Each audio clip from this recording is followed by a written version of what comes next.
Hello again, everybody, and welcome to Friday's edition of Big Blue Kickoff Live, presented by Cadillac, the official luxury vehicle of the New York Football Giants. We are coming to you from the Giants podcast studio, presented by Hackensack Meridian Health. Keep getting better. I'm Paul Dottino. He's Matt Citak. Our numbers, 201-939-4513. If you'd like to give us a call, we're here to talk Giants football for the next hour as they prepare for Sunday's home game against the Los Angeles Chargers. And by the way, it is a 1 o'clock kickoff. This is another weird one, Matt, where we've got a non-time zone team coming to the Meadowlands and kicking off at 1. You remember earlier this year that happened, and apparently, it's going to happen again. Because Kansas City was a night game. That was a night game. Yep. Dallas, we went there, and they made it a 1 o'clock game. So this is kind of funky the way this is working out. Yeah, and I mean, for the Chargers, they're flying all the way across the country. They sure are. On a 3-hour difference in time zone.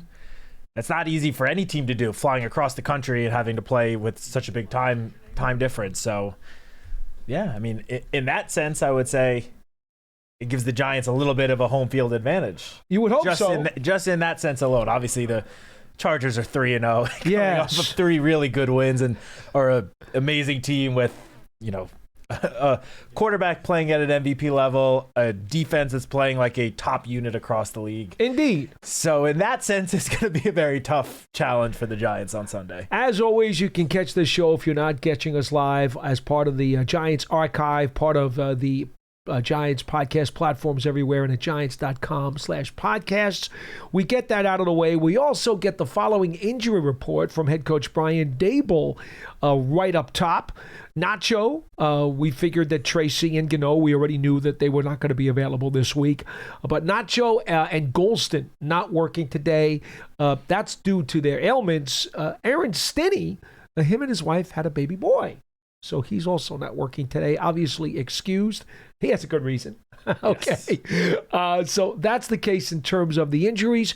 Also, Andrew Thomas, according to Brian Daboll, will play more snaps this week than the 28 he played against Kansas City. Now, that doesn't mean he's going to play the whole game. It simply means he's going to play more than 28 snaps. Yes, Coach Daboll said that throughout the week in practice that Andrew Thomas has been taking more reps, and that he is expected to take a bigger workload come Sunday. Now, obviously, we found out after the game last week that the plan was for Andrew to play about 25 snaps. He ended up playing 28 offensive snaps. That was almost the entire first half. It was just that very last drive within the last 2 minutes of the second quarter that Marcus Bowe came in for Thomas, and then Bowe played the rest of the game. So, yeah, we don't know exactly what a bigger workload will mean for Andrew Thomas. Hopefully it's most of the game, if not all. We don't know. I'm going to take a wild guess here because I certainly am not privy to any of the medical conversations that the trainers will have. If he played 28 last week and came through it okay, I'd say he plays at least 50, but I don't know if he'll play the whole game yet, because they're still trying to ramp him up. Remember, he's been limited this week. He hasn't taken all the snaps in practice either. Sure. I'm going to say 50-ish. So I have a question for you then. Let's say 50 is the number. Obviously, this is us hypothetically speaking. Right. But if it is the number. Folks, again, this is totally hypothetical. We have absolutely no medical information as to what they've talked about with the coach. Yes. So let's say that number is accurate. It is 50. Would you have him do kind of what the Giants did last week, which is have him start and just play the first 50 snaps? Or if the plan is for him to play 50, maybe put him out for the first, quarter, then have him sit a little bit and then save him for the whole second half, something like that? What would you do? I would probably play him from the get-go, see how many snaps he gets by the time halftime rolls around. Mm-hmm. If for some reason the Giants control the ball a ton in the first half, and by the way, I don't think that'll happen, but if they did, right, and let's just say for argument's sake, he had 40 snaps in the first half. Yep. They go into the locker room. I would then reassess with the trainers and say, look, he's had time off to cool down. I know we said whatever the number was, X. He doesn't have too many left. Do you want us to go out there in the third quarter and put him out there and finish off those snaps, or would you rather we just leave it at halftime? I would confer with them again I would reconfirm, in other words. Yeah. Depending upon how much of his snap count he used up in the first half. And then I would let them make the call because the medical people always get the call here. No, of course. But I'm saying in this hypothetical situation, if the medical staff basically says it's 50 snaps, it doesn't matter when he takes it. He starts and plays as long as he can through the first half and then reevaluate. You wouldn't. I would not ration them. You would. So what I was thinking was maybe, I agree with you, play him the whole first half. Yeah. And again, I don't think the Giants are going to, completely dominate the time of possession where he's playing, 40, 50 snaps in the first half alone. I think that's highly unlikely. Yeah. But let's say he does play the whole first half. I would at least consider, if the game is close, like if the Giants are in it, if the Giants are winning somehow, or if it's a very close game, maybe have Marcus Bowe start the second half, right? Just to save Andrew for those potentially key fourth quarter snaps. Although the flip side is, if you take him out, that obviously gives the Chargers a little bit of an advantage because you're taking out the best offensive lineman. And by the time he would be, you hypothetically would be putting him back in, the game might not be quite as close anymore. So your point is you would seriously consider splitting his reps, is what you're saying. I would just, if you could tell me, which obviously I know you cannot, no one can do, but if you could guarantee me that it'll be a one possession game in the fourth quarter, I would say I want Andrew Thomas for every single snap in the fourth quarter. Obviously, there are no guarantees. Understood. Like that. So in an ideal world, I would like to have Andrew Thomas playing in the fourth quarter in a close game. Mm-hmm. But again, you do that, it may not be a close game in the fourth quarter, in which case, would you put him back out there if all of a sudden the Giants are down 2 touchdowns in the fourth quarter? That wouldn't make much sense, I don't think. So I guess it's going to be a kind of a feel thing. But I definitely agree, put him out there for the whole first half, and then I guess see how the game is going. All right, so that's where we stand right now in terms of the Giants' injury situation. Chargers still have some injuries to work through. They've got several guys like the Giants who have been some limitations in practice, but we don't have an update from them because they are on the West Coast, and certainly we need to know what those guys are going to do this afternoon. But of significance, Bradley Bozeman has a bad back. He's their starting center.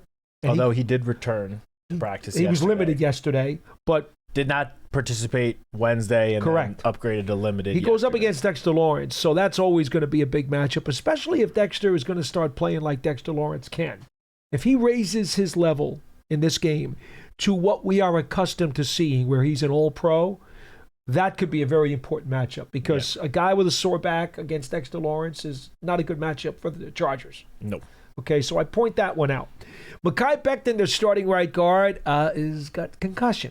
Now that is one. Today's injury report will be crucial. Very important. If he doesn't participate in practice again today, with them having to fly across country tomorrow, I would say it's very unlikely he ends up playing. Jamari Sawyer is the backup, and if you watched any of the video of the game last week, he got bull rushed and put on his keister rather quickly. I would not be very happy if I were Justin Herbert. That's right guard, correct? Yes. Okay. Because then the other offensive lineman I'm sure you're about to talk about next, the right tackle. Trey Pipkins. Yes. He himself has a knee.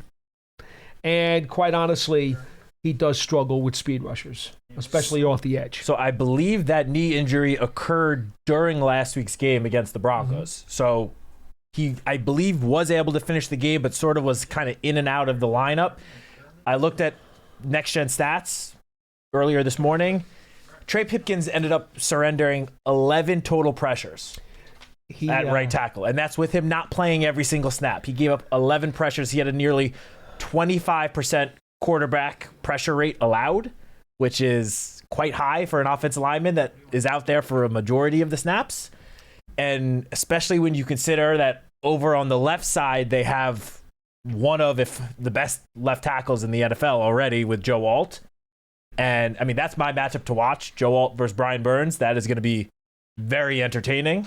And I would think that they would probably leave, despite how talented Brian Burns is, I think they'll probably leave Joe Alt on an island there and say, you know, just take care of their best pass rusher one-on-one, because we need to send some help over to the other side.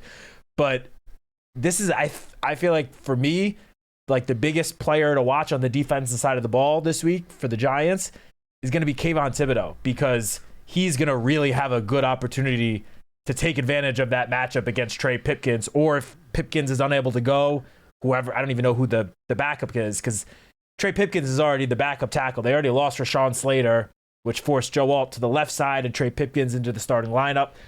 It sounds like Pipkins will play because he was a full participant in yesterday's practice, so obviously I assume that means he's going to be good to go, but I don't know if that's that much of an advantage for the Chargers, because again, 11 pressures against the Broncos last week. That's an opportunity for Kayvon Thibodeau to really add to his strong start already to the season. See, now imagine how dangerous the Chargers would be if Rashawn Slater had not torn his patellar tendon and been out for the year. Slater's their starting left tackle. Alt is their starting right tackle. Slater gets hurt, goes to IR for the season. Alt has to flop to the other side. Both he, Slater, and Zion Johnson, their left guard, who, by the way, was very highly thought of when he came out as a first-round draft pick, they have dominated the left side of the line. But could you imagine if they had had Slater on the left and Alt on the right this season with the experience that they've added over the last 2 years? Yeah, I mean, it would be impossible to get to Herbert. As talented as I and we are talking about Joe Alt being, Rashawn Slater, when healthy, is even better. Yes. Yes, he is better. Yeah, so that would have been a not fun tackle combo to try to go up against. So anyway, the point is, attack the living heck out of the center and the right side of the offensive line, because that's why Justin Herbert's been sacked 10 times this year. 4 of the 10 sacks were on him for holding the ball too long. I studied each one of those sacks earlier this morning, and I have looked at them. Without a doubt, okay, Herbert wants to get the ball out quick. Most of their game plans and their playbooks have gotten the ball out quick.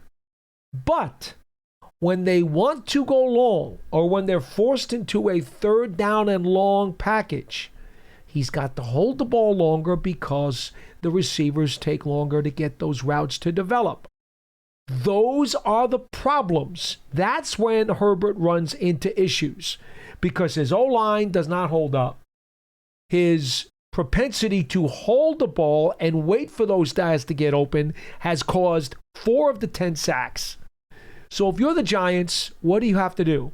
It's quite obvious for the Giants to win this game, and I know they've got to do other things also, but if it starts with Justin Herbert and this defense getting to where it's supposed to be, they must dominate on the first 2 downs, because you want to force him into having to look longer on third down passing opportunities, because that's when the weakness of the Chargers will show up.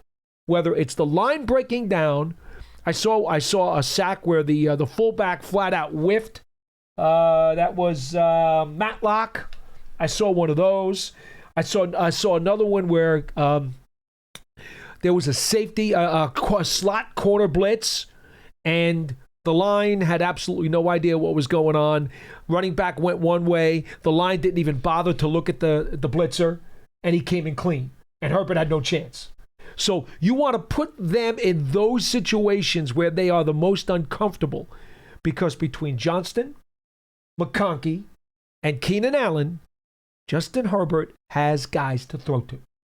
Yeah, I mean, I'm glad you brought up those wide receivers, because I feel like the way that they have played the first 3 weeks, the Chargers have the top wide receiver trio in the NFL right now, because Keenan Allen is just old Mr. Reliable for Justin Herbert. They just brought him back after he spent a year in Chicago. Yep.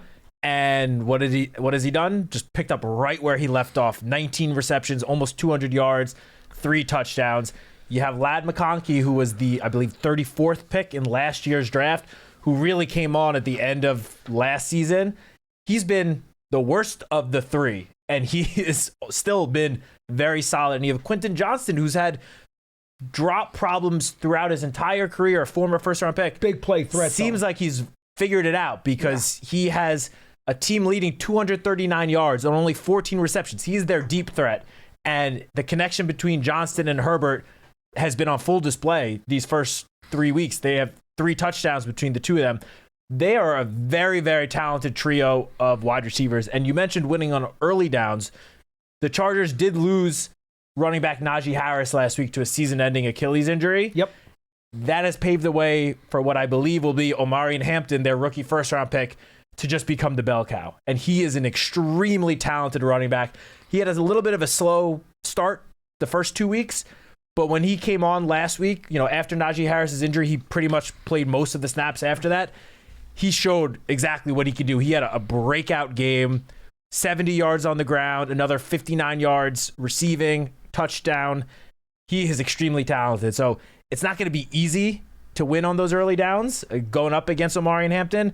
And again, I said this before, but Justin Herbert is just playing like a top quarterback in the NFL right now. Like if you had to end the MVP race after just 3 games, he would be certainly in the conversation right now with the way he's playing. He leads the NFL. Oh, I'd give it to him. Well, after last night's game, I don't think he no longer leads the NFL, but through 3 games, he led the NFL in passing yards, 6-1 touchdown to interception ratio, and he's also been running the ball a little bit more than we've seen in years past. I mean, he's second on the team, 69 yards on the ground. So this is a very, very talented Chargers offense that I think everyone came into the season thinking, oh, Greg Roman, Jim Harbaugh, they're just going to pound the ball on the ground.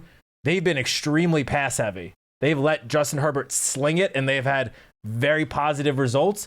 So obviously, I think they will rely on the run game. They want to get Omarion Hampton going, but Justin Herbert is going to be slinging it around the field again to those three wide receivers. And we didn't even touch on the rookie tight end that just had a bit of a, I don't want to call it a breakout, but a little bit of a coming out party this last week. Gatson, the first time he really got on the field, 5 catches for 46 yards, 7 targets. Out of Syracuse, local. So they have just pass catchers all over the offense. And again, Omarion Hampton can catch the ball out of the backfield. This is not going to be an easy matchup for the Giants defense. See, the reason that Harbaugh isn't big and run heavy is because of Harris's injury. See, they wanted Hampton to be 1A to Najee Harris's 1. Harris goes down, and now they have to elevate Hampton into more than they wanted to this early in the year. That was not the plan. All right, I just got done talking to their play-by-play guy, Money Smith. And they've had to push Hampton now and accelerate his role in the offense to much more than they wanted to do. Yeah. And that's a little bit of a sticky situation for them because obviously teams know that they can come after half of that offensive line with blitz packages. Hampton's not used to picking up blitzes. No. Is that what he did in college? That has probably been the biggest area he has struggled in so far this season, which is not surprising for a rookie running back. No. Not named Cam Scadaboo, I should say. So yeah, really. so there are some bruises on this offense. They've averaged 23 points a game through 3 weeks. They're not an unstoppable locomotive, and there are ways the Giants can attack them that could potentially short-circuit them a little bit. But I do want to simply touch on the defense for a minute before we get to the calls. We got a full bank. This defense, Perriman is out with an injury. Khalil Mack is out with an injury. And yet in all the key defensive categories, they're top 10, if not higher in the league. They are playing sound football. They hit you. They don't miss tackles. They play their positions extremely well. They are going to play a ton of deep zone. They are not going to give up big plays, and they are not going to have mental errors that are going to allow you to hit them on a busted play. They're disciplined. They're physical. It's going to be hard for the Giants to score a lot of points this week, despite the enthusiasm over Jackson Dart's first ever NFL start. This defense they've only given up 17 points a game, 4th best in the NFL. Yeah, look, there's a reason why Jim Harbaugh brought Jesse Minter from Michigan with him to the Chargers. 'Cause he's had that defense rolling since he got there. They've had a lot of success. They come into this game, they've only allowed 2 passing touchdowns, and they have played Patrick Mahomes, Geno Smith, and Bo Nix. Yeah. Patrick Mahomes, obviously one of the best quarterbacks. the other two, Geno solid, Bo Nix up and coming. Like, they're not slouches is my point. And 2 total passing touchdowns. The one thing I will say is when you look at it, because I see we have a YouTube comment asking about the Chargers' run defense. When you look at their overall numbers, you see that they've only given up 284 rushing yards, which is the 8th lowest in the league. You think, oh, wow, they must have, a top elite rush defense. It's a little bit misleading. They've just jumped out to leads in the first 3 games where the other teams have sort of had to abandon the run game. Yeah. You look at their average yards per attempt allowed, that's all the way up at 5.0, which is 26th in the NFL. So this is a defense that you can find some success running the ball on as long as you don't. They're short at linebacker. That's why. 100%. As long as you don't get behind big early, because then obviously you're not going to be able to run the ball as much as you want. No. And that's why the Chargers' rush numbers look like how they do. So in other words, do not get into a scoreboard competition against them. You get into a track meet, you'll lose. Yeah, especially with Justin Herbert playing the way he's playing. Yeah, you can't do that. All right, let's get an update quickly, Matt, if you have it, or Pearson, if you have it, on the Giants Huddle podcast, which is currently available on Giants.com and all of your favorite podcast platforms. Guys? Pearson? Todd Haley went up yesterday, former NFL head coach and coach around the league, just talking about getting a rookie QB ready to start because he was in Cleveland when Baker Mayfield made his first start. And Mayfield, by the way, is one who is often used as the comparison for Jackson Dart. Yeah, at least personality-wise, for sure. And just after this show, I'll be posting the full Chargers preview, sit down with Brian Dable, your interview with Matt Smith, and we got Darius Slayton on there too. Cool. Yep. And also this is not a video or on the podcast network, but I would just highly recommend Dan Salamone, our senior writer on Giants.com, did his weekly interview with Coach Dable, his weekly one-on-one, just Dan and Coach sitting in a room together. It's posted up on Giants.com. He gave a lot of insight into Jackson and what sort of like this week has been like for both him and Jackson. We do this every week, but this week especially, given the major storyline in this building, highly recommend everyone giving that a read. Folks, remember the Giants Foundation is going to host a 5K Racing Kids Run presented by Quest on Sunday, October 28th at 9 a.m. at MetLife Stadium. Net proceeds will benefit the Giants Foundation. All participants will receive a commemorative T-shirt after the race. Stay for a post-race festival and appearances by Giants legends and a live DJ. Register now at Giants.com/5K. The Giants Foundation is a 501c3 nonprofit corporation. Don't forget, there's also the Ultimate New York Giants Women's Tailgate presented by Joe Malone.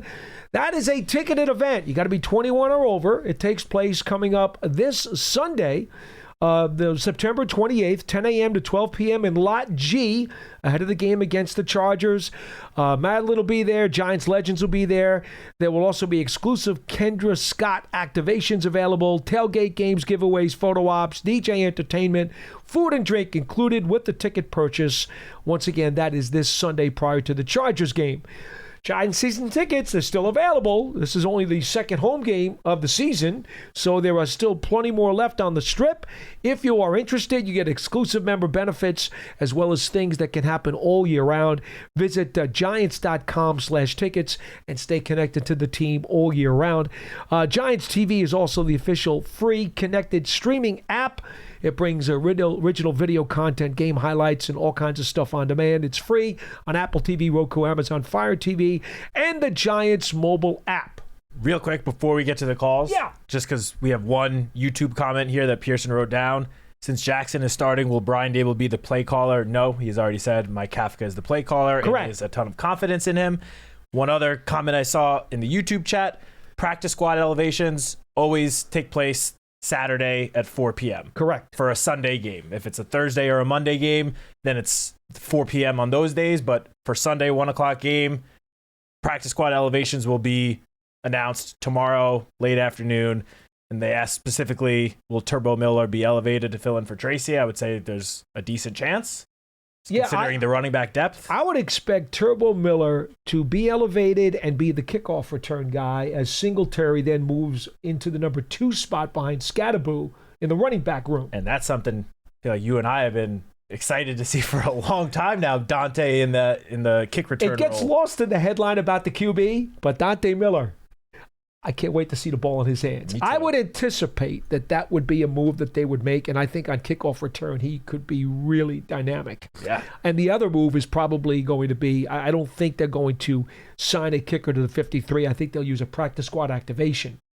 And because you get 3 of those per player between Younghoe Koo, the former Atlanta Falcon, who just came in a couple of days ago, Ridgewood, New Jersey product, of course, originally from South Korea. 8 years with the Atlanta Falcons. Originally came up in 2017 out of Georgia Southern as an undrafted rookie free agent with, guess what, the Chargers, believe it or not. There you go. Did make 1 Pro Bowl with the Falcons. The last year or two, he's been somewhat inconsistent. And the Falcons lost patience with him a couple of weeks back, and they cut him.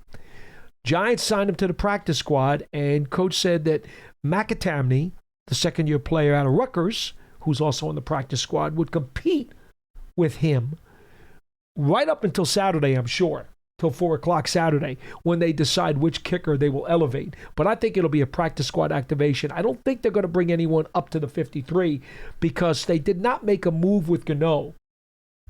They didn't put him on IR yet. No, not yet.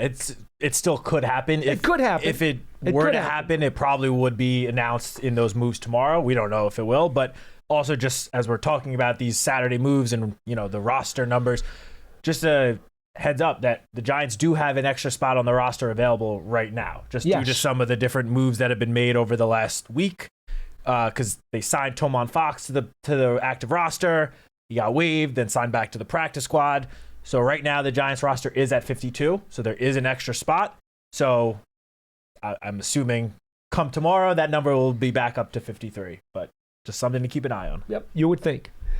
All right, 201-939-4513. Big Ed in Maryland is first up on the show. Good morning. Hey, what's up, guys? How you doing? Good. Okay, How are Big you, Ed? Big Ed? I'm okay, guys. I'm all right.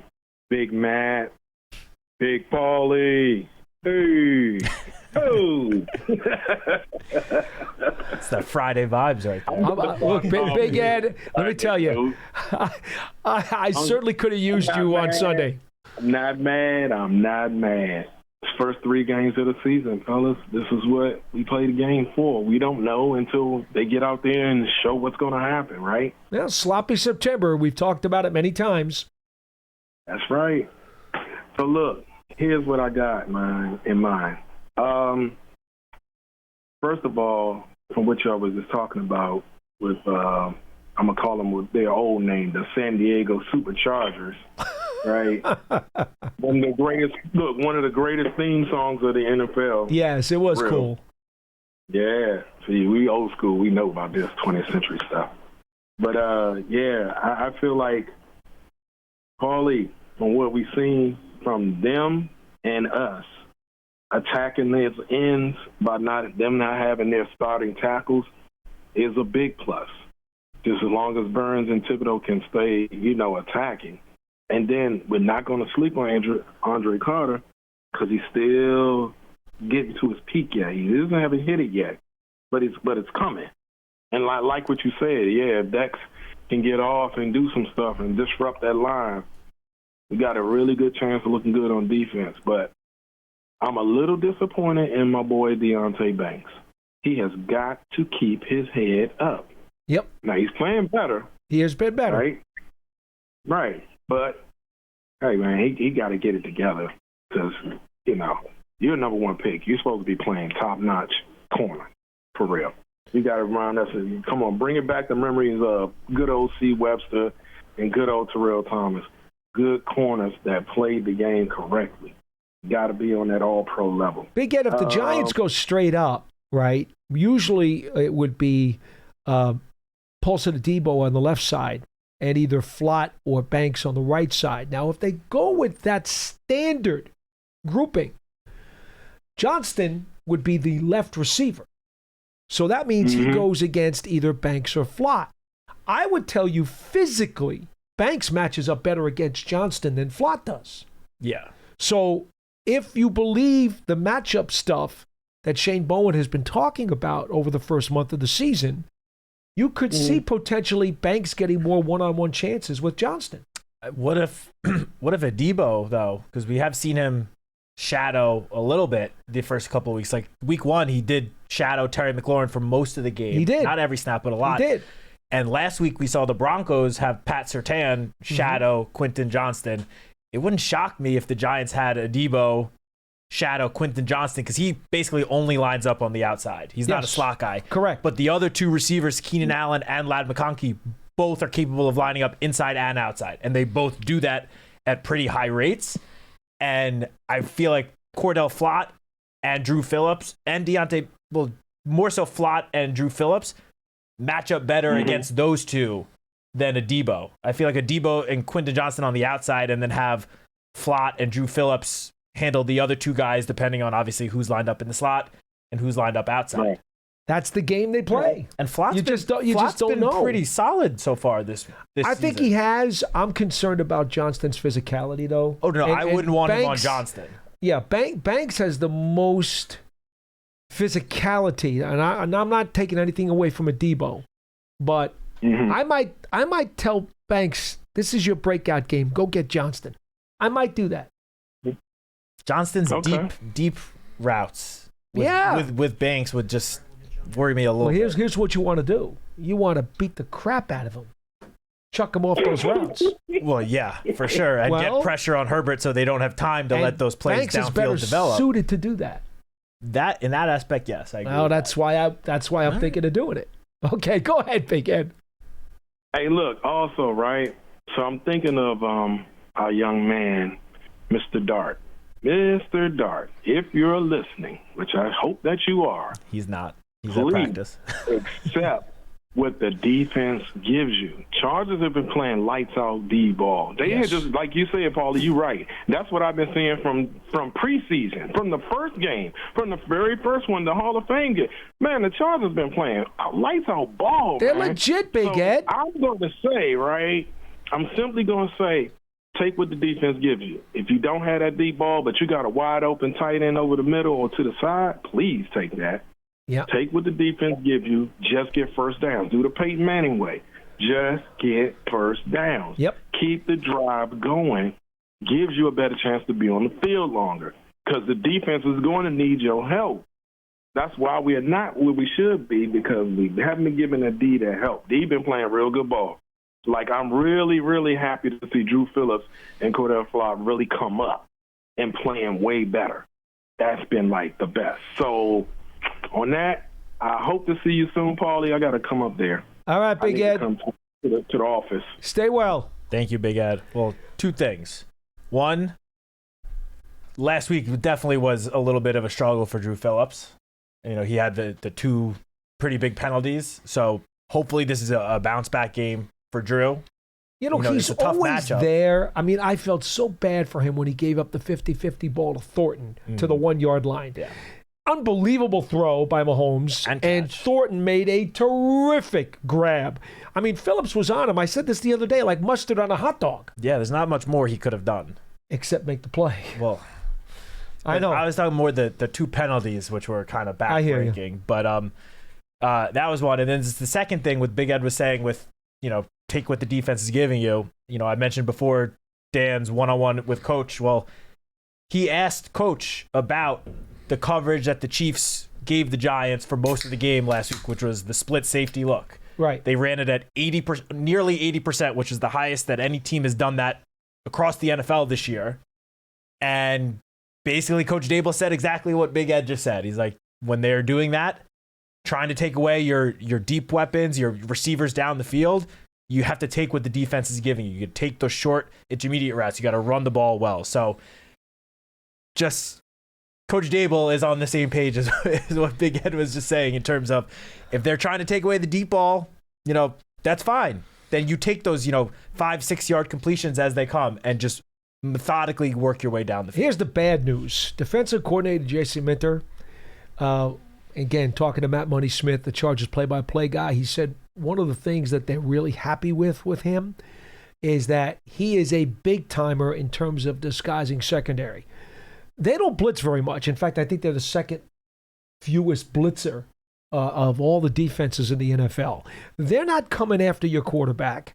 They're not trying to ruin his day. They're not trying to freak him out and cause him a great deal of anxiety. No, that's not what they do. They're very happy playing back, playing zone, and what they will do is show you all kinds of different looks in the secondary, thinking that you're playing one coverage, and then they play another. That's where their complications come in, not in the front seven. They come in the back seven, which means it is 10 times more difficult for the quarterback than it is the running back, the tight ends, or the offensive lineman to decipher what's going on.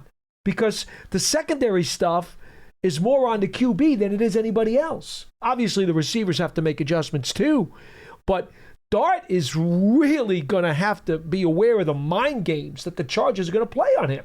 Yeah, and talking about the Chargers secondary, we haven't even mentioned this guy's name yet, but they have one of the best defensive backs in the entire NFL. Oh, yeah. In Derwin James. And Derwin James is sort of that, like, do a little bit of everything type of guy. Wild card. Yeah, he can line up all over the field, has success in just about every aspect that you need a defensive back to have success in.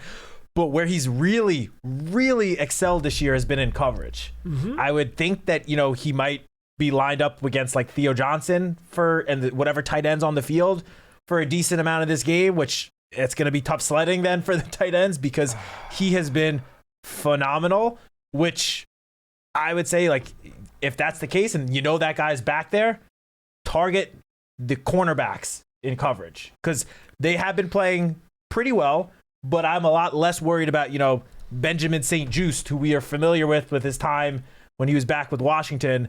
A lot more, I feel a lot more comfortable throwing it in his direction or Tarheeb Still than I would want to throw the ball at Derwin James. Because Derwin James is the type of guy that's going to make you pay if you make even the slightest mistake. Dante Jackson is having a heck of a year. He's having a good year, too. Yeah. And he's been just a guy for most of his career. And now this year he's come out playing great football. We go to German. You are line 2 in New Jersey. Hello, German. That's an interesting name. How Thank you doing? Good to talk to you. How you doing, guys? Hi. What's up?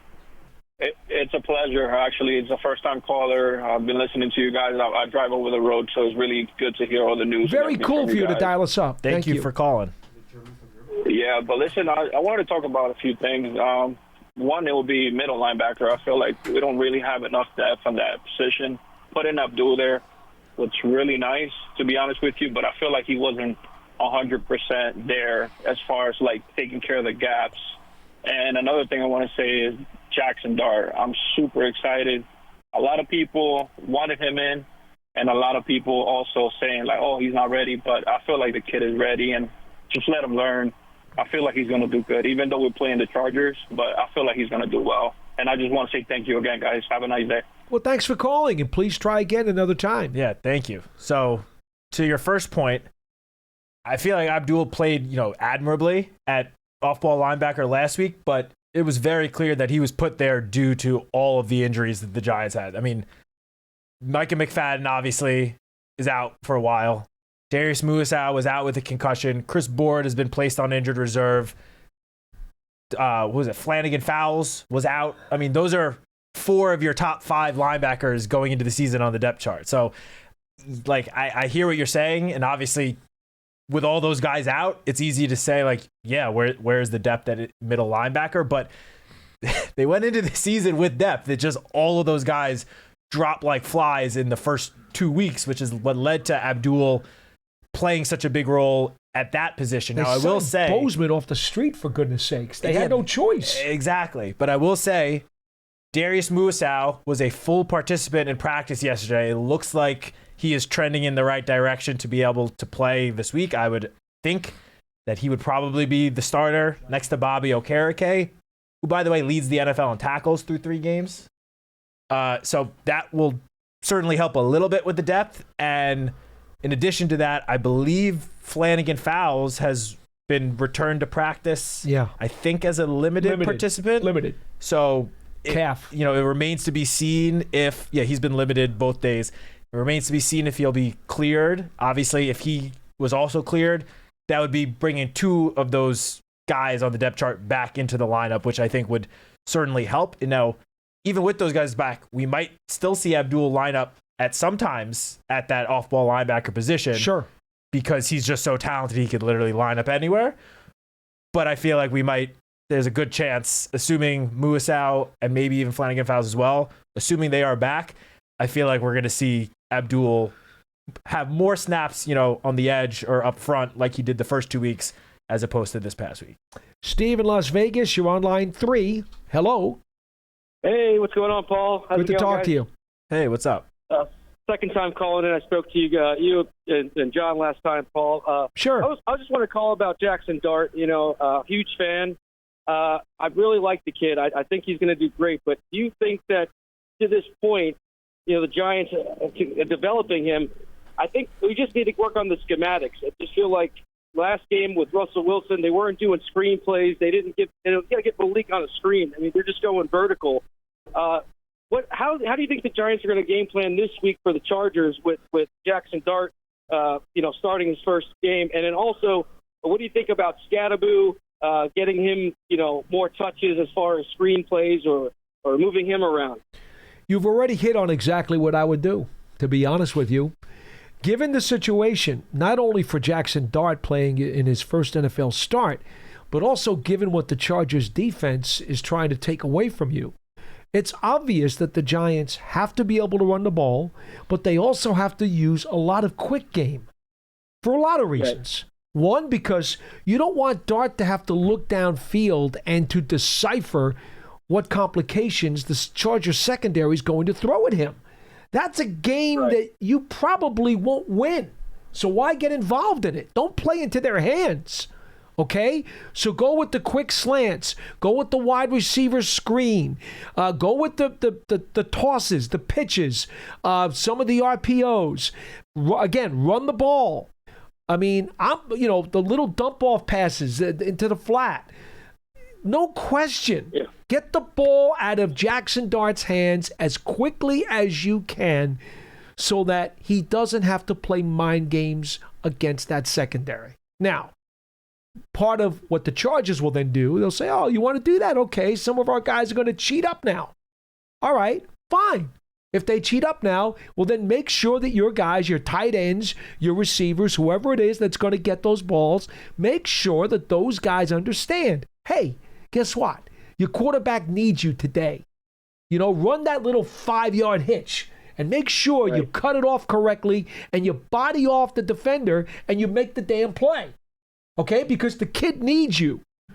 If you can't get those short, quick throw games going and those guys can't do what they have to do to get the ball, they're going to leave this poor rookie in deep, deep water. Yeah, I think we're going to see a lot of just because it's a rookie quarterback making his first start, a lot of very quick passes, like just get the ball into your playmaker's hands. I mean, Malik Neighbors is one of the top offensive weapons, period, in the NFL. Just get the ball in his hands and let him go to work. We've seen, going back to last year, what he could do with just a simple little slant route. He could take it 70 yards to the house and break a few tackles, outrun everyone. So I feel like we are, especially because, again, this Chargers defense is very talented and they have a very good defensive play caller. It's going to be a lot of that. Just get the ball into your guys' hands. And Scadaboo is definitely going to play a role in that. I mean, we saw it last week. He was the team's leading receiver. He had 6 catches for 60 yards last week. I don't know if he's going to replicate those numbers receiving again, but I think he's definitely going to play a big role in the passing game as well. Steve, I'll let you finish in a minute. Yeah. Off of Scadaboo, I read an item that Scadaboo and Barkley, the only rookie running backs for the Giants in the last 40 years that had at least 60 yards rushing and 60 yards receiving in the same game. The 8th rookie in franchise history to do it. It's incredible. It's incredible. I like the kid. I think Scadaboo is going to bring a jolt to this offense. The kid doesn't like to go down. He takes a few hits and he keeps He's moving. tough. I think if we can use him, he's like Mike Allstott. If we can use him in the right way, he's going to be phenomenal. And I think with Scadaboo and with Dart developing together, because this is the future of our franchise here, I'm going to see a lot of exciting things to come. No question. So, Steve, appreciate the call. All right, you guys have a great day. Thank you very much. I don't know if you saw this, and I know you're not the biggest PFF fan, and I understand. And especially when it comes to their grades, it's somewhat arbitrary. Mm-hmm. But I just want to know, did you know that through 3 games, PFF has Cam Skadaboo as the number 1 ranked running back in the NFL? Do they really? Number 1. Not too shabby. It doesn't mean a whole lot, but it doesn't mean nothing either. I was just going to say, that's not even going to get me an ice cream at the corner store. No. Look, obviously it doesn't mean a whole lot, but it clearly means he's playing good football if they have him ranked number 1 in the NFL at the position. That's all I'm saying. Now, I will say this. There are 2 other items, Steve, to the Giants' offensive playbook that I would consider using that might help out Jackson Dart a little bit. Number 1, I would consider, if you're going to give him 2 or 3 plays in a row, I would consider going hurry up. Because that might get the Chargers into a little bit of dismay, right? Because they're very interested in doing all this coverage stuff in the back end of trying to confuse the QB. Well, what if you hurry up? You give Jackson 2 or 3 plays in a row and say, okay, this is what we're doing. Just concentrate on making the execution correctly. Bang, bang, bang, bang. Don't give the Chargers time to sub out. Don't give well, I know you have to give them an opportunity if you sub. I understand that. But if you don't give them time. Hit them quick, hit them quick, before they have time to set up and start their disguises going in the background, in the depth of the secondary. The other thing that I would consider doing strategically, more motion. Because as we all know, when you motion, pre-snap motion on offense, the defense has to react, and it's supposed to help the quarterback identify what the defense is going to do against you. Now, the Chargers are going to try to play a lot of mind games. So you may not always get the truth when you see what they're doing, especially in that they have a variety of zone coverages that they can use and brackets that they can use.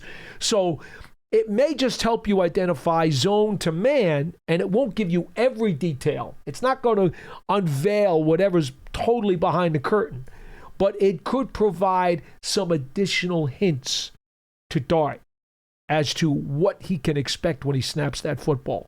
So those are the philosophical ways that I would approach the offensive playbook. Yeah, I think the Chargers are definitely going to try to, disguise their looks on defense to confuse Jackson, as you said.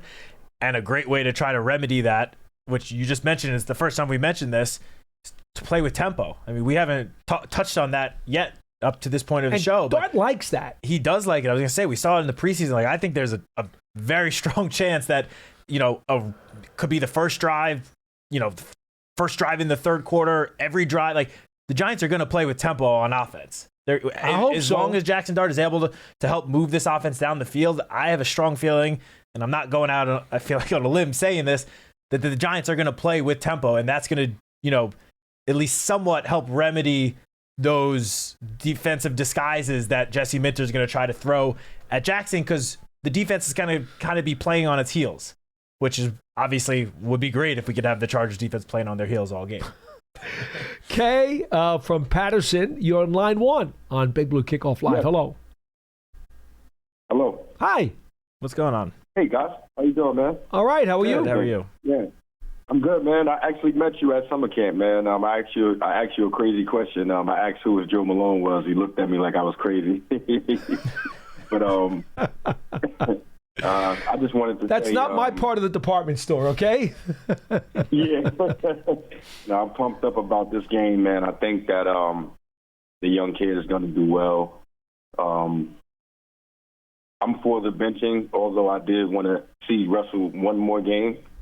But it's okay. I think that we'll move the offense very well. I know the Chargers are a good team, but I think that we'll do good. I just want to say, go Giants. I'm pumped up. Go Big Blue. All right. Well, thanks for the call. Thank you. Appreciate the call. And always nice to see the fans at training camp every summer. So thanks for stopping by with that. A couple things to remind folks of. We have a few minutes left. If you want to get on the line, 201-939-4513. Is there a YouTube comment that you wanted to address before we move on? No, not right now. Okay. Kickoff is at 1 o'clock on Sunday with the Chargers coming in. Remember, the pregame on WFAN radio starts at 11. And then afterwards, there's the postgame on WFAN, as well as the postgame show live on MSG television network as well. like I said, folks, it's also the Women's Giants Tailgate Day.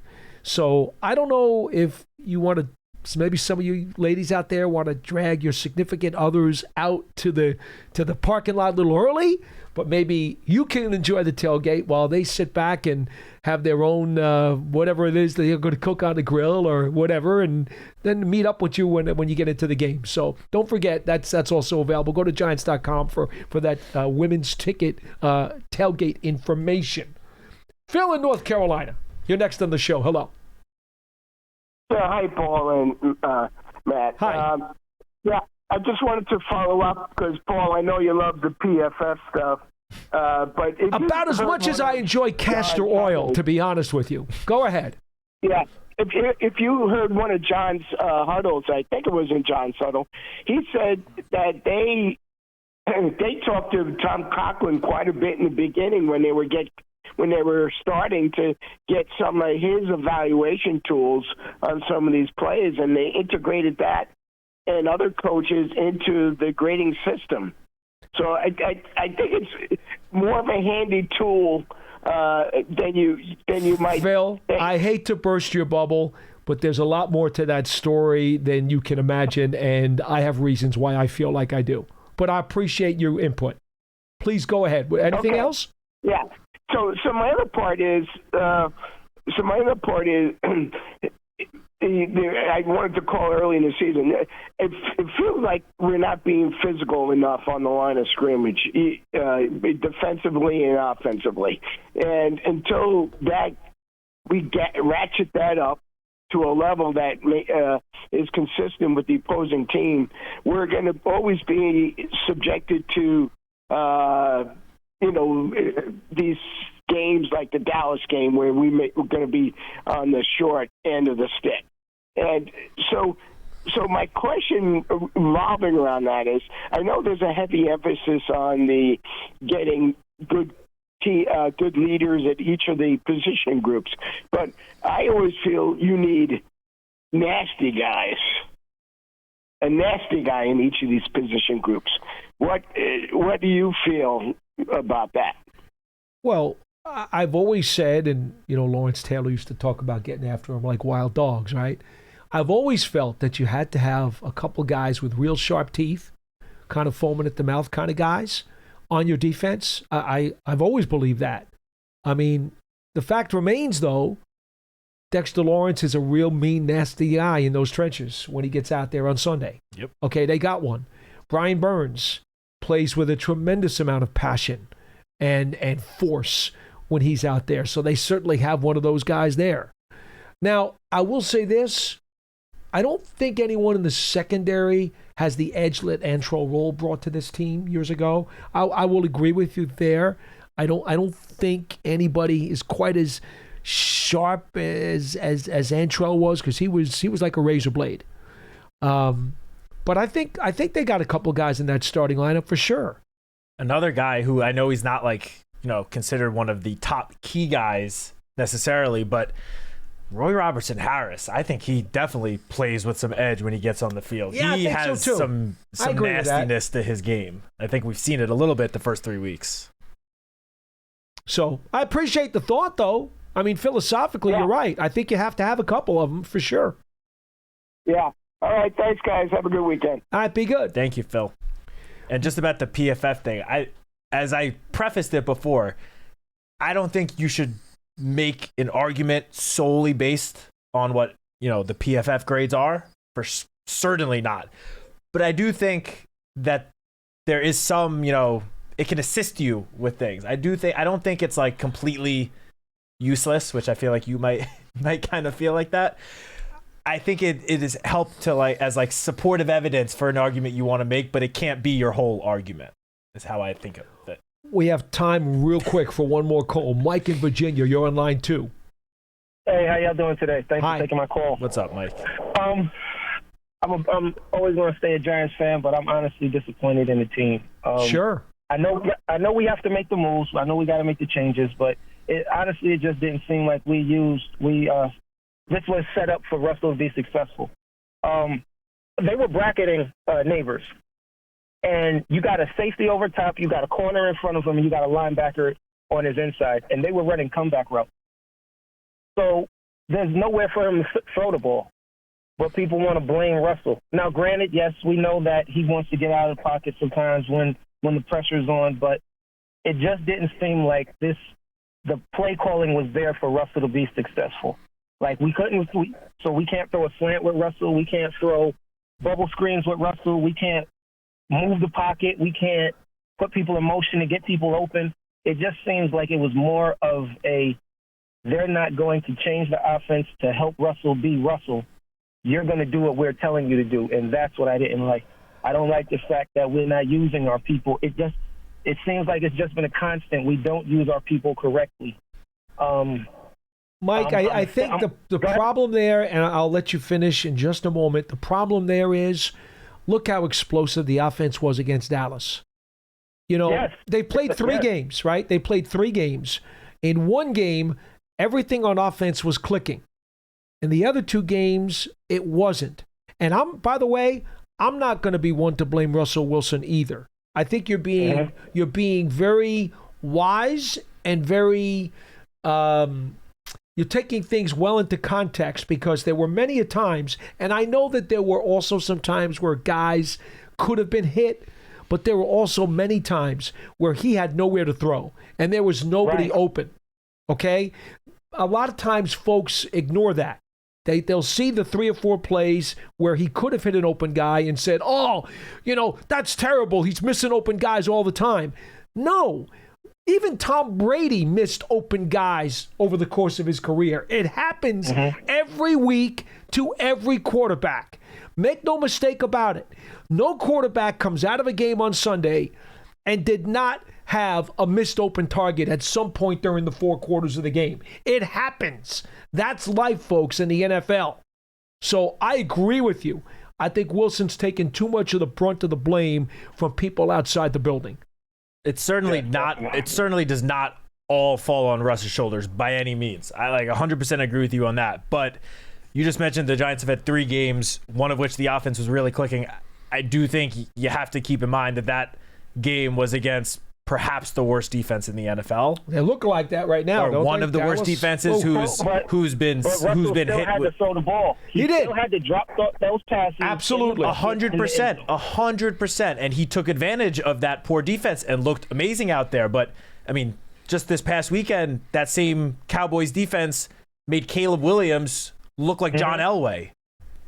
And he hasn't had the greatest start to his career, Caleb Williams, but he looked amazing. So, again, it's not all Russ's fault. It's just the 2 games, the 2 matchups against what would be considered tough defenses. Well, I think Washington's defense is middle of the pack, but it obviously played tough in that Week 1 game. Chiefs' defense is very talented, but as we said before, it did seem like at times, it's not all Russ's fault, but at times he was trying to just force the ball downfield when it just simply was not there. And you have to take those, 3, 4, 5 yard completions and methodically work down the field instead of just trying to throw the deep ball every other play. Mike, I'm going to leave you with this. Kurt Warner was just on, I think it was with ESPN the other day. And he goes, you know what? I understand this move. I could see it. There's logic behind it. But this doesn't say a lot about Russ. This is more about the Giants are really impressed with Jackson Dart. The coach really wants to get him in there. And this is more about giving this young kid an early opportunity to continue his growth more than it is about Russell Wilson failing to do the job. And I agree with Kurt Warner 1,000%. Right. Okay? No, I understand that. Also, the defense-wise, we got to do better. We really have to do better. It's game 4. Time to get your sea legs, defense. Pressure. It's time. You're bringing pressure, but you have your corners playing 15 yards off.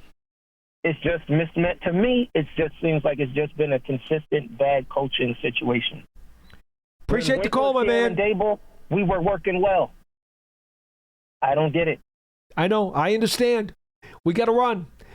Thanks for listening to today's episode of Big Blue Kickoff Live, part of the Giants podcast platforms everywhere and at Giants.com. patreon.com/podcasts. It is presented by Cadillac, the official luxury vehicle of the New York Football Giants. And as always, coming to you from the Giants Podcast Studio, presented by Hackensack Meridian Health. Keep getting better. Kickoff Sunday, 1 o'clock. The LA Chargers come to MetLife Stadium to take on the New York Football Giants. From Matt Citak, I'm Paul Dottino. We'll see you next time.